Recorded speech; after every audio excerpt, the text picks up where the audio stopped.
जवानी के गर्मी न सहले सहाता, मोहब्बत के मुर्गे बलम कुड़कुड़ाता। उड़क जाएगा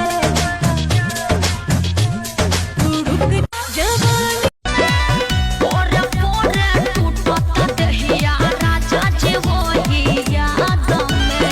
लड़की टिकिया खाला अभी के मसुलावा जवानी काचे अभी हम न जानो देख डरे लगी हो।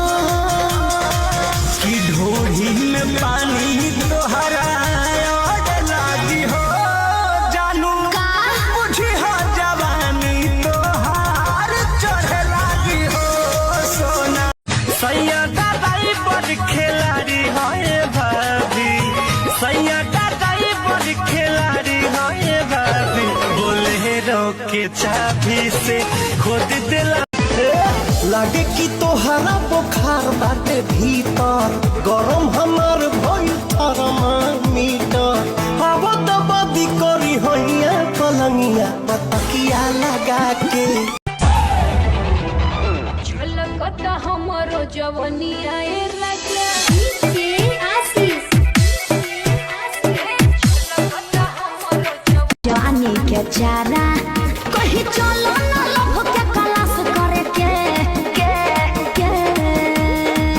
अभी कहो तारू टाइम पास करे के, पाछे फेरा में लग जाइबू बास करे के।